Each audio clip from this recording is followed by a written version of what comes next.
So let's talk about why you'd want to do such a conversion to your bike before we look at the bracket in more detail.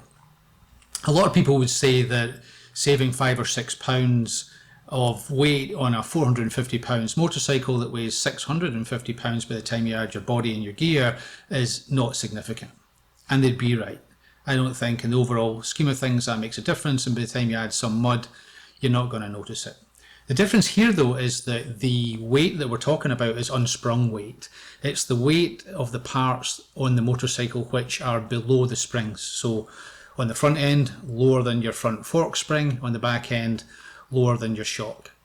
And on a Yamaha T7, I think the unsprung weight is in the 80 to 100 pound range. So £5 or £6 is, 5, 6, 7%, and that is very significant.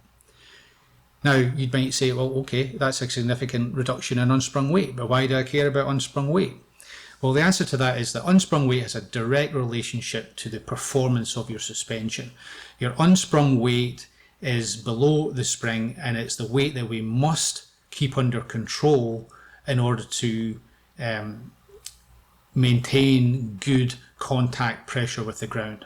So if you look at a video of a trophy truck or a supercrosser on the whoop section, you'll see that the vehicle, the main mass of the vehicle, just wants to keep flying straight and level. It's got a lot of momentum. But underneath that main body, you'll see the suspension working really hard and really fast. And what it's doing is controlling the suspension, maintaining contact with the ground, and allowing the main body to move forward smoothly in the way that you see it. Now, in order to do that on a motorcycle, let's first of all talk about a couple of different suspension use cases.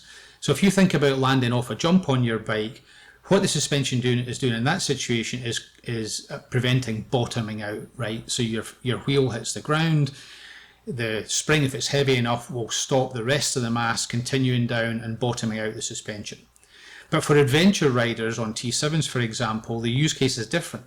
The mode of operation is more fast off-road work, country roads. They're often rough. Many times you get a washboard effect. And your suspension has to work really fast to control the wheel to maintain contact with the ground.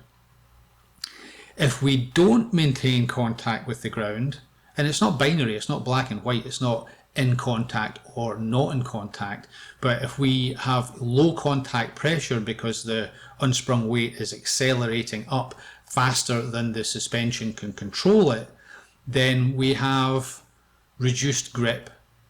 And if we've got reduced grip, we've got reduced braking power, and we have reduced contact and therefore reduced turning controllability. Now, if we lose contact with the ground, we've got absolutely no braking capability and absolutely no turning capability.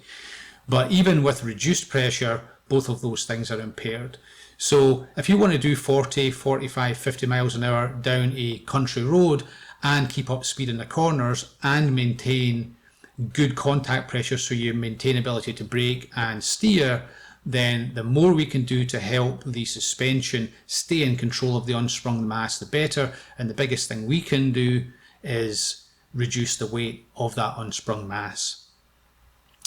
Now, there's one other factor here, which is feel. If you know, this is maybe controversial, but if you look at Yamaha and the T7, it's not sold as a sports bike, it's not sold as a dirt bike, it's sold as an adventure bike. And really, that is one where the design has got to accommodate a whole range of use cases.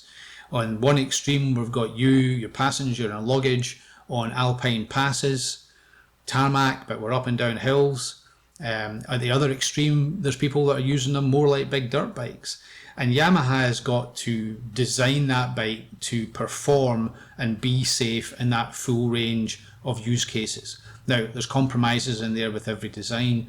And in the case of the Yamaha, I think the dual rotor brake setup leans more to the road use case where the speeds are 80 or 90 miles an hour.